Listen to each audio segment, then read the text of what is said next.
अरविंद केजरीवाल जी की बात को सुन सके, इसलिए जो स्टेटमेंट उन्होंने आज राउज एवेन्यू कोर्ट में रखा उसको मैं आप सभी लोगों के बीच में पढ़ के सुना रही हूं।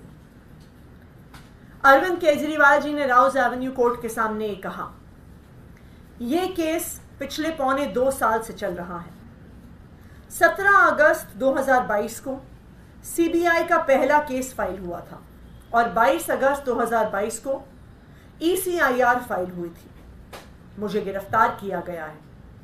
ना तो किसी कोर्ट ने मुझे दोषी करार दिया है और ना ही मेरे ऊपर कोई मुकदमा चला है, ना ही मेरे ऊपर कोई आरोप तय हुआ है और ना ही मेरे ऊपर कोई आरोप लगे हैं।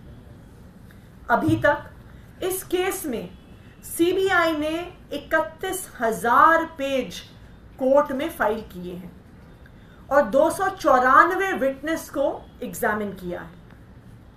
ईडी लगभग 162 विटनेस को एग्जामिन कर चुकी है और 25,000 पेज फाइल कर चुकी है। इन सारे विटनेस और कागजों को मिलाकर मुझे क्यों गिरफ्तार किया गया है? मेरा नाम सीधे सीधे सिर्फ 4 स्टेटमेंट में आता है, उसे मैं आपके सामने रखने की इजाजत चाहता हूं। मेरा नाम 4 जगह आ रहा है। सबसे पहले हैं सी अरविंद मनीष सिसोदिया जी के सेक्रेटरी थे। उन्होंने ये बयान दिया कि एक दिन वो मेरे घर में मेरी मौजूदगी में उन्हें मनीष सिसोदिया जी ने कुछ एक्साइज के डॉक्यूमेंट हैंडओवर किए। उन्होंने ये नहीं कहा कि कुछ पैसे दिए, ऐसा कोई भी आरोप नहीं है। मैडम, मेरे घर में ढेरों विधायक, मंत्री और अधिकारी आते हैं, उनके सेक्रेटरी आते हैं, वो आपस में खुसर पुसर करते हैं और डॉक्यूमेंट भी एक्सचेंज करते हैं। मुझे क्या पता कि कौन किसको क्या दे रहा है? क्या ये एक बयान एक मौजूदा मुख्यमंत्री को गिरफ्तार करने के लिए काफी है? मगुंटा श्रीनिवास रेड्डी MSR, ये जगन रेड्डी की पार्टी के सांसद थे। MSR एक दिन 16 मार्च 2021 को 4:30 बजे मेरे दफ्तर आए। इससे पहले उन्होंने 10 दिन पहले मुझे ईमेल लिखी थी, मैं एक सांसद हूं और मुख्यमंत्री से मिलना चाहता हूं। मेरे ऑफिस से उन्हें 10 दिन बाद के मिलने का समय दिया गया। वो 4:30 बजे मेरे पास मिलने के लिए आए। मैं किसी वजह से जल्दी में था, तो उन्होंने मेरे से कहा कि मुझे दिल्ली में अपना फैमिली चैरिटेबल ट्रस्ट खोलना है, उसके लिए मुझे ज़मीन चाहिए। हमने कहा कि ज़मीन हमारे अंडर नहीं आती है, LG साहब के अंडर आती है। आप चिट्ठी दे दीजिए, मैं LG को ये चिट्ठी पहुंचवा दूंगा। 16 सितंबर 2022 को उनके घर पे रेड होती है। उनसे पूछा जाता है कि क्या आप केजरीवाल जी से मिले थे? उन्होंने कहा कि हाँ, मैं मिला और मैं केजरीवाल जी से अपनी फैमिली ट्रस्ट के लिए ज़मीन मांगने के लिए गया था। ये 16 सितंबर 2022 को सेक्शन 17 में जिक्र है। 5 महीने के बाद 10 फरवरी को उनके बेटे को गिरफ्तार कर लिया जाता है। उसके बावजूद वो अपनी स्टेटमेंट पर कायम रहते हैं। जब 5 महीने तक उनका बेटा गिरफ्तार रहता है तो फिर वो टूट जाते हैं। 16 जुलाई उनके पिताजी अपना स्टेटमेंट बदल लेते हैं। 16 जुलाई को वो अपना बयान बदल लेते हैं और 18 जुलाई को उनका बेटा छूट जाता है। उसके बाद उनका कोई स्टेटमेंट नहीं आता। बयान पर बयान हो रहे थे जब तक वो अपना बयान मेरे खिलाफ नहीं दे रहे थे। जैसे ही उन्होंने मेरे खिलाफ बयान दिया, बेटा भी छूट गया और बयान होने भी बंद हो गए और 3 अक्टूबर को माफीनामा भी हो गया। मिशन कामयाब हो गया। इसका मतलब ईडी का मकसद केवल और केवल मुझे फंसाना था। सेक्शन 50 में MSR के 3 स्टेटमेंट हुए, तीनों बराबर हैं। इनमें से एक एक स्टेटमेंट को ही तवज्जो क्यों दी गई? क्या जांच की गई कि इनमें से एक सही है और बाकी 2 गलत हैं?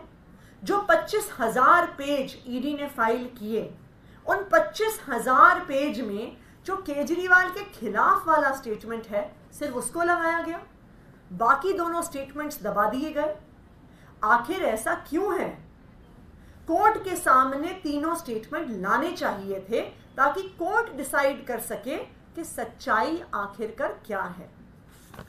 तीसरा स्टेटमेंट है उनके बेटे का, राघव मगुंटा। राघव मगुंटा को 16 सितंबर को उसके घर पर रेड होती है और उसका बयान लिया जाता है। 10 फरवरी को उसको गिरफ्तार किया जाता है। उसके बाद उसके 5 बयान लिए जाते हैं। उसमें वो यही बोलता है जो उसने पहले बोला है। 5 महीने तक वो जेल में रहता है। उसके बाद 16 जुलाई को जब पिताजी बयान बदल देते हैं तो 18 जुलाई को उसको छोड़ दिया जाता है।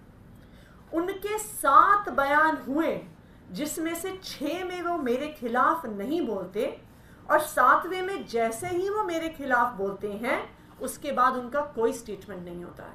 उनको जेल से छोड़ दिया जाता है, उनको माफीनामा दे दिया जाता है।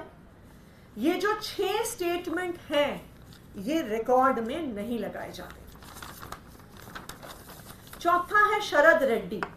शरद रेड्डी के केस में 16 सितंबर में उसके यहां रेड हुई। उसने मेरे खिलाफ कुछ नहीं बोला। 9 नवंबर को उसने मेरे खिलाफ कुछ नहीं बोला। 10 नवंबर को उसकी गिरफ्तारी हो गई।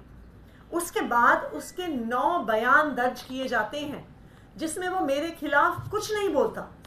उसके बाद 6 महीने गिरफ्तार रहने के बाद 25 अप्रैल को वो टूट जाता है और वो केवल इतना कहता है कि मैं विजय नायर के साथ सीएम साहब के पास गया था। सीएम साहब जल्दी में थे तो सीएम साहब ने कहा कि विजय के टच में रहो, विजय अच्छा लड़का है। मैं केवल ये जानना चाहता हूं कि क्या ये 4 स्टेटमेंट एक मौजूदा मुख्यमंत्री को गिरफ्तार करने के लिए पर्याप्त हैं? नंबर 2, जो 30,000 पेज फाइल किए गए हैं, ये 30,000 पेज के अलावा 1 लाख पेज ईडी के दफ्तर में पड़े हुए हैं जो हमारी बेगुनाही साबित करते हैं, जो हमारी बेगुनाही के सबूत हैं। उनको कोर्ट के सामने नहीं लाया गया। शराब घोटाले का पैसा आखिर कहां है? आरोप लगाया जा रहा है कि 100 करोड़ रुपए किसी साउथ लॉबी ने शराब की पॉलिसी बनाने के लिए आम आदमी पार्टी को दिए। यह जस्टिस संजीव खन्ना का ऑर्डर है। इस मौके पर अरविंद केजरीवाल जी ने, जो जज साहिबा थी, उनको जस्टिस संजीव खन्ना जी का ऑर्डर पकड़ाया। जस्टिस संजीव खन्ना के ऑर्डर में पेज 22 के पैराग्राफ 12 में कहा गया है कि 100 करोड़ रुपए रिश्वत का मामला डिबेट के लायक है। It is debatable. इसका मतलब है कि ये रिश्वत का मामला संदेह में है। इसका मतलब इस रिश्वत के मामले का कोई भी सबूत नहीं है। असली शराब घोटाला शुरू होता है ईडी की जांच के बाद। जब ईडी की जांच शुरू होती है, ईडी की जांच के 2 मकसद थे। पहला मकसद था आम आदमी पार्टी को क्रश करना, आम आदमी पार्टी को भ्रष्टाचारी साबित करना, खुद फैलाना कि आम आदमी पार्टी ने शराब घोटाला किया है। ईडी का दूसरा मकसद था इसके पीछे एक एक्सटॉर्शन रैकेट चलाना जिसके जरिए वो पैसा इकट्ठा कर सके। शरद रेड्डी के केस में शरद रेड्डी को जमानत 2 कारण से मिली। सबसे पहले, शरद रेड्डी ने मेरे खिलाफ बयान दिया और शरद रेड्डी ने गिरफ्तार होने के बाद 55 करोड़ रुपए का चंदा भारतीय जनता पार्टी को दिया। गिरफ्तार होने के बाद 55 करोड़ रुपए के बॉन्ड शरद रेड्डी ने खरीदे और उसके बाद उसे जमानत मिल गई। इससे मनी ट्रेल साबित हो जाता है। गिरफ्तार होने के बाद उसने 55 करोड़ रुपए का चंदा भारतीय जनता पार्टी को दिया। भारतीय जनता पार्टी में यह पैसा सीधा तौर पे उनके अकाउंट में गया। इससे मनी ट्रेल साबित होती है। यही पूरी जांच का मकसद था कि एक तरफ आम आदमी पार्टी को क्रश करना, एक स्मोक स्क्रीन क्रिएट करना और पीछे से एक्सटॉर्शन करना। ये बयान आज दिल्ली के मुख्यमंत्री अरविंद केजरीवाल जी ने राउज एवेन्यू कोर्ट में दिया।